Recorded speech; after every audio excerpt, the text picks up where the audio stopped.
Welcome to the TMC Newsroom. I'm Rich Tehrani. I'm here with Michele Robart. How are you? I'm good today, Rich. How are you? Good, good. I'm excited to talk about a new application. For the iPhone. I hear you've been playing with some new apps. Absolutely. Thanksgiving vacation is coming up, and I figured what better time to experiment with new applications than a long holiday weekend where you're comatose after eating tons of turkey. Yes, that sounds good. So what's the new app that you've downloaded? It's something called Shazam, and it's one of the few applications that I've seen that's actually advertised on TV by Apple. And when I saw the ad, I thought it was really an interesting and compelling one, and I wanted to see if it is able to do what it says on TV, which basically is hold up your iPhone to a speaker that's playing any song and then have it detect the song. Wow. And have you tested this out yet? Does it work? I absolutely haven't. It works. I'll tell you what I did. As soon as I got the application installed, I went to one of my TMC team members that listens to a lot of heavy metal, and I tend to call some of it the death metal. And we experimented with some really hard death metal from the 80s, and we only tried it twice, and it picked up 1 out of 2. Since then, I've used it on the radio, and I've used it on eclectic collections of songs I have on my computer, and it's been 100%. Wow. That's amazing. Yeah, but should we do a demo, you think? Sure. All right, we'll do one now. So cool. This is how it works. You have a screen like this, and in the top right-hand corner, there's a button that says Tag Now. So I'm going to start a song here, and this is the next thing I'm going to do. I'm going to hit the tag button.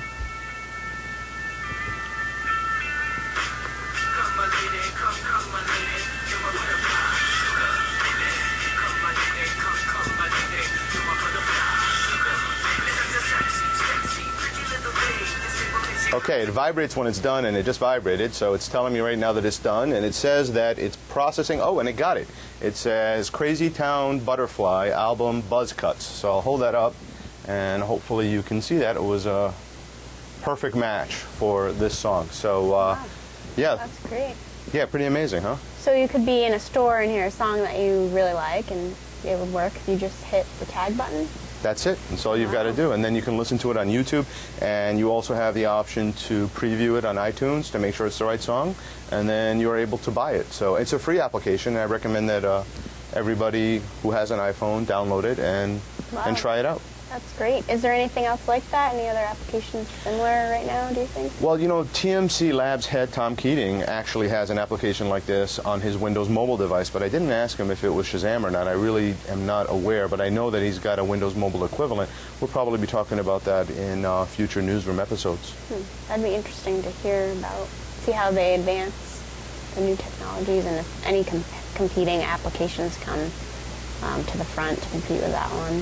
Well, it's a great moneymaker. I would imagine they get a piece of the revenue, or they could potentially get a piece of the revenue. I assume that's where this is going, because otherwise it's a lot of development for not much return on investment.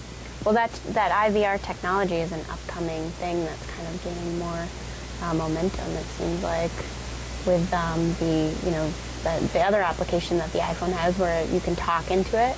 Oh yeah, why don't we, while we're on this this video newsroom session, let's go to my applications and scroll over to Google. Now, if you haven't downloaded the latest Google speech recognition app, let's show you how that works. So you've got a screen like this that comes up when you press the G button for Google, and then what you do is you can hit the microphone button, which is in the top right-hand corner, and once you do that, you're talking to it. Costco, Norwalk, Connecticut, telephone number. Wow. So what happens is I actually see Costco, Norwalk, Connecticut, telephone number. And there is the phone number. It's 203-822-2003, according to City Search, which is the second Google result. So that just gives you an idea of what you could do with this phone. Most of the times, it identifies a phone number of a place that you say into the iPhone. So if you're driving and you want to go somewhere and you just don't have the phone number handy, what you can do is you can just say it into the phone and then just press a button and dial and be on the phone with them instantaneously. Wow, that's cool. That's neat that you don't have to save it or write it down and then go back to call the number, and like you do with regular mobile phones. That's awesome. So have you tried that out yet?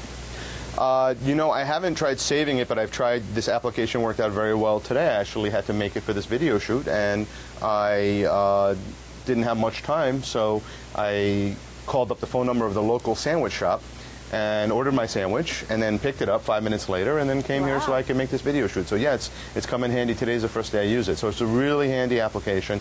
If it's a noisy environment, it doesn't work very well, I can tell you that. And if the words are really complicated, like industry terminology and things like that, it doesn't do as well. Like it did pick up IP communications, but some of the other terms in the industry it didn't do so well with. But yeah, overall, I think it's a must-have application for every cell phone.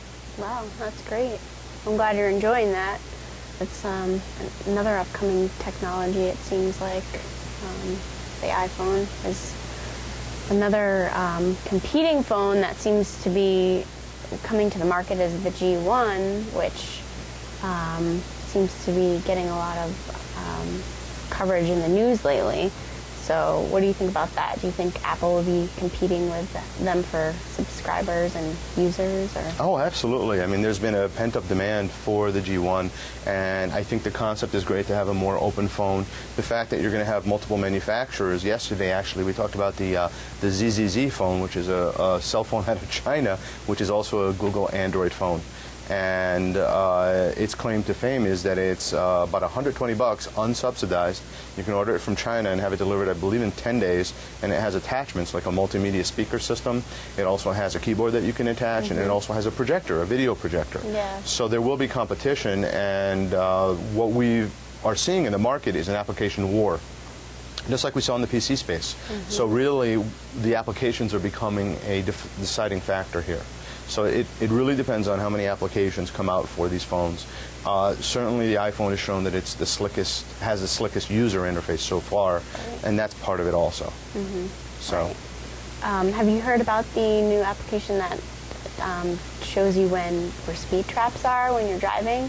Yeah, I saw you wrote about that actually a couple days ago, and I blogged about your article. Yeah. I thought that was fantastic, and Tom Keating, who's a big fan of speed trap technology and speed trap aversion, the head of our labs, actually asked me an important question, and that is that how accurate is the GPS on the iPhone? And it's within 300 feet or so is probably the most accurate way of saying it. I know that I've been in the city walking around, and you know where you are, and you could see precisely, that sometimes it's off, and you'll see the little blue dot move around.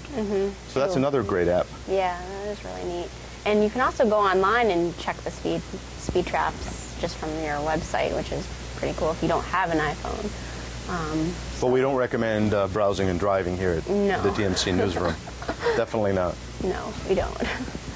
So that's great. Yeah, thanks, Michele. So this is Rich Tehrani and Michele Robart, who are both here at the TMC newsroom, and thank you very much for watching us, and we'll see you soon.